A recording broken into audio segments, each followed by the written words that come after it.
Hi folks, I'm Matt, and licking the light socket is a very bad idea. Okay, so today we're going to go over some young adult books written by Ryder Wenham, 4 of them, and they were called Star Wars Missions.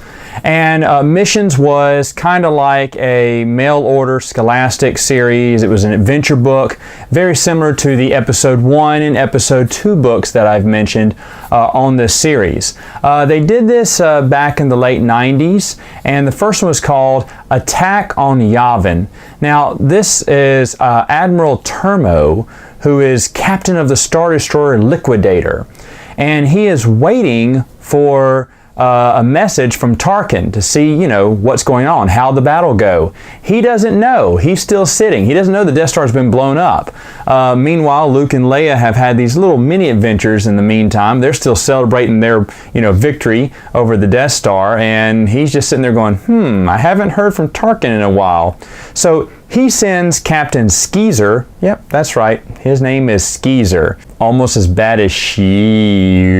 Anyway, Turmo sends him on a Carrack cruiser to go and investigate, check up on Tarkin, because he hasn't heard from him yet. And of course, the rebels shoot down the Carrack cruiser, it crashes on the planet, and they send a scout to go investigate, check for Imperial survivors.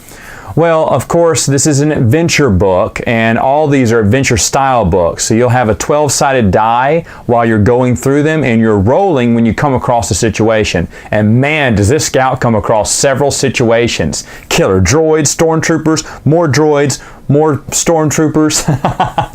And of course, you're rolling the die to see the outcome. Now, he does come across a robot called Q7N. Now, Q7N is someone that Ryder Wenham made up. He's an old, forgotten security droid. And he helps the rebellion. He ends up helping the rebellion. He helps the scout, and then he goes off to help the rebellion. And he's in a lot of these mission books. But Ryder Wenham would also recycle this character in the Star Wars Kids magazine with a few comic strips, which I'll talk about later. Now, before I give a review on this book, let me review all 4 books in the series, and then I'll give you my thoughts at the end. So the second novel is called Escape from Thyferra.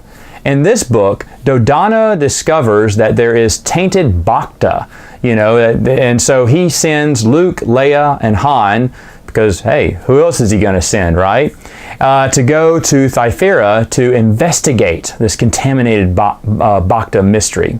Now, Thyferra isn't new to the Expanded Universe fans at this point. We've already seen it plenty of times. We saw it in the Star Wars Adventure Journal, and we saw it if we read the X-Wing Rogue Squadron series, which is the Bacta Wars, right? And so these books, these stories had already been out at the time, so Ryder was pulling from established stories within the EU and creating his own story. Once again, showing this cohesive continuity between stories. He didn't have to make up his own planet. There were plenty out there. And Ryder uses the information in this world just fantastically for a children's novel. I really like it, but I'm getting ahead of myself. Let me go to book 3, which is called Attack on Delrakkin.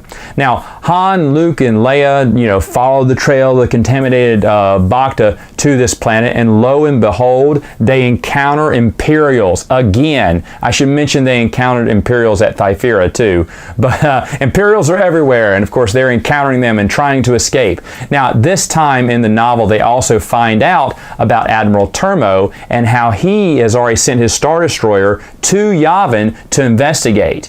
Because I think by now he knows that the Death Star has been destroyed, and so now he's going to go investigate Yavin and probably, give those rebels some heck with the Star Destroyer because it's right there and nearby. So Han, Luke, and Leia at the end of the book have to go and try to get to Yavin in time to help the rebels out. Now, do they? Do they come up and win it all? Well, I don't want to spoil anything, but let me give you the title of Book 4, Destroy the Liquidator. That's the title. So you kind of know what's going to happen to the Star Destroyer. But as they're investigating the planet, they don't see the rebels. Skeezer, from the very first book, he escapes, and he's trying to warn the Star Destroyer, they're here, come get them. And so Han, Luke, and Leia have to chase after him and stop him from communicating with the Star Destroyer. And of course, the rebels get the upper hand, and victory is theirs. Now, overall, this series was very decent. I've already told you, I love Ryder Wenham. I really wish they'd have let him write a book, of a full adult novel. I would have loved to have seen that. Maybe he just wanted to write Star Wars children's novels, and you know what? He does a great job with that. Honestly, there's not a story so far that I've reviewed that I don't like of his. I think the title for the fourth one was a little spoilerish, but other than that, though, these books in general are pretty decent for what they are, folks. Remember, these are just scholastic children's books that were adventure books where, I'm serious, there are times in between the story where it says roll the die, roll the d12 for this, and roll the, because they had this own little game. You had a point system on how you read it. I mean, that was fine. It's kind of annoying, but that was part of the gimmick, right, for you to buy it. It was like, here's a novel, but it's also a game. It's almost like Choose Your Own Adventure, but it's almost like RPG, but it's kind of nothing. But that's not Ryder's fault. Ryder did great with what he had. He pulled a lot of the existing expanded universe into his story, which I also loved as well. And these books are pretty fun. Now, I know they're kind of hard to get. I wish there was a way for you to read all these, but I really enjoyed the series. So at least the first 4 books were pretty darn good. All right, folks, that's all the time I have for now. See you next time with another video.